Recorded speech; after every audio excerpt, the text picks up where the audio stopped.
Giliw, peras ng silanganan, alab ng puso, sa dibdib mo'y buhay. Lupang hinirang, tuyang ka ng magiting, sa manlulupig, di ka pasisiin, sa dagat at bundok, sa simoy at sa langit bumugaw.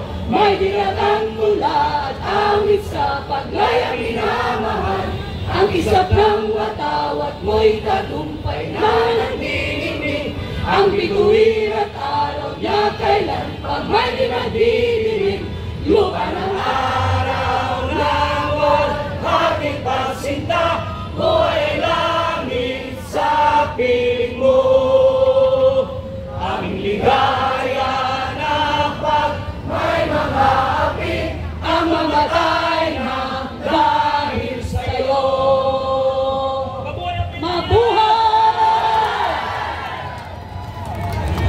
Pilipinas. Pakita natin ating pagkatunay na Pilipino. Huwag natin kalimutan kung sino tayo at para saan tayo. Ito pa yung lumang panatang makabayan na hindi po binabago-bago ng sino mang mga leader natin.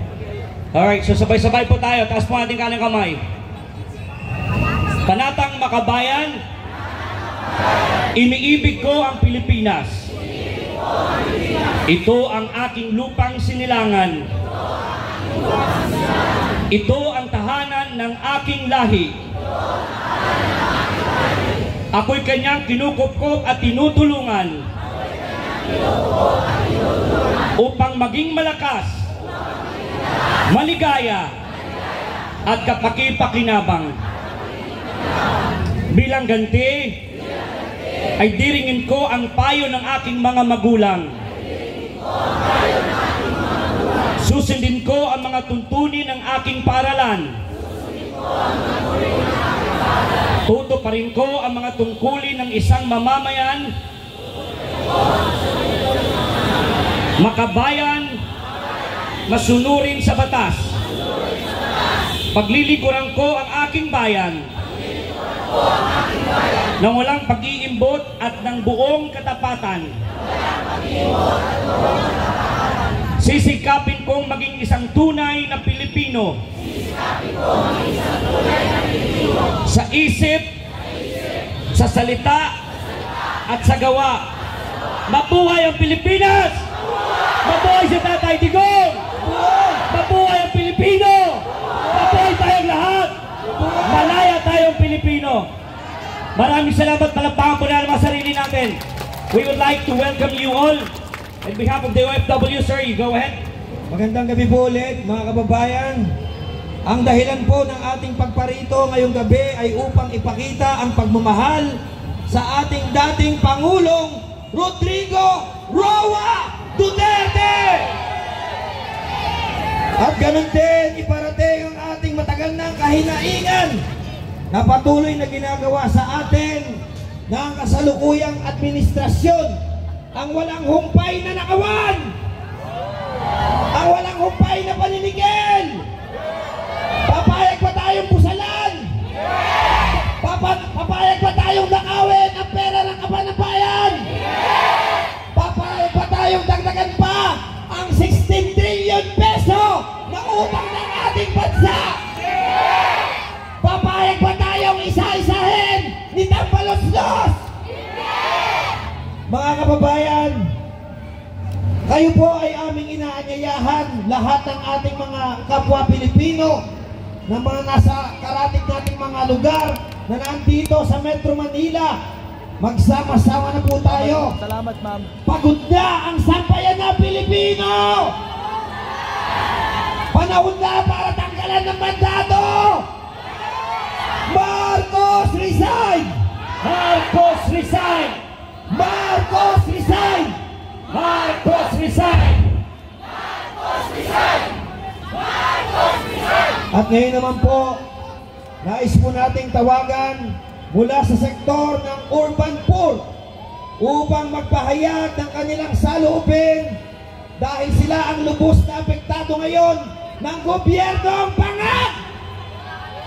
Sila ang patuloy na naghihirap dahil magpasa hanggang ngayon ang 20 kilo pesos na bigas na ipinangako ay nananatili na lamang pangarap? Nasaan po ang urban poor? Pagbigyan po natin ng pagkakataon. Wala pa po ba ang urban poor? Okay. Isunod naman po natin. Mula po sa mga kababayan natin, itinuturing natin mga bagong bayani. Pero patuloy naman na hindi nila nararamdaman na sila ay bayani. Sila ay lumabas ng ating bansa upang magbigay ng tulong sa kanilang mga pamilya. Bagamat may iwan nila ang kanilang mga anak, malalayo sila sa kanilang pamilya, sila ay nagtiis, sila ay nagpaalila. Mabuhay ang sektor ng mga OFW! Tinatawagan ko po si Ma'am Jai para po i-representa ang OFW. Si Ma'am Jai, nasaan?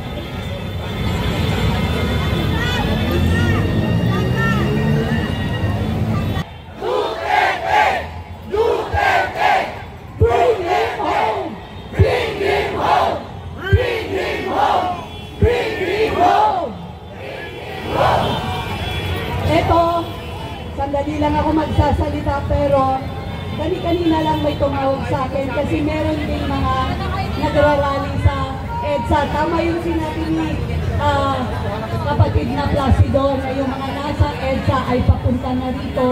So yung kaibigan ko, yung grupo nila ng mga business sector, sa business po ang ni-represent ni Mamuli ng mga kababaihan ay marami-rami po sila, meron po silang 1,000 na membership na papunta na rin po dito. Palakpakan po yung mga nasa EDSA na Duterte! Duterte! Duterte! Duterte! Duterte!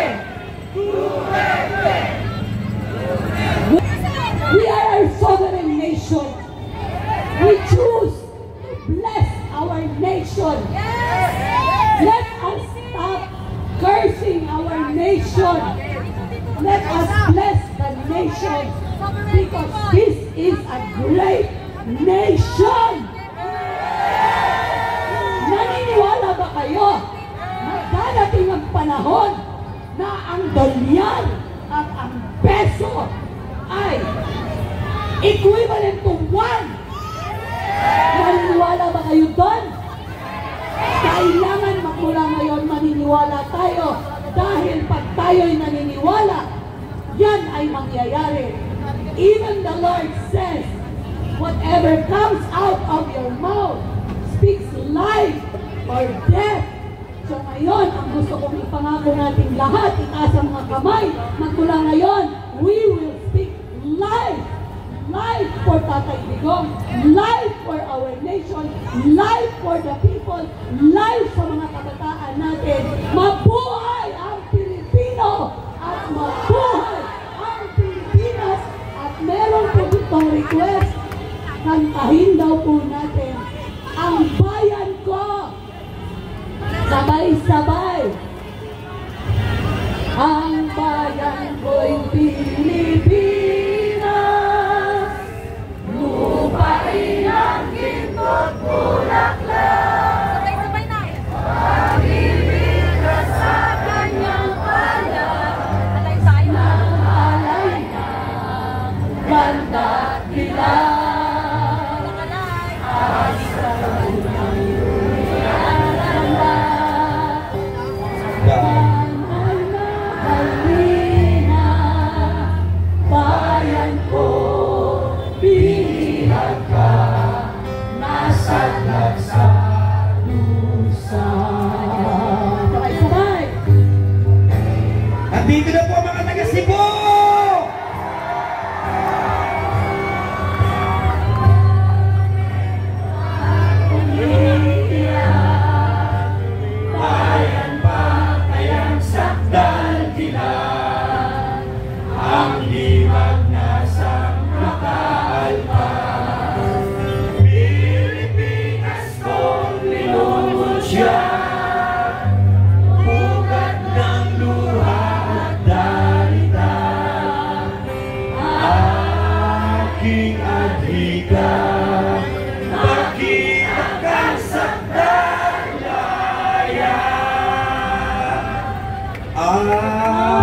Agi-agiga, makita kang sakdal.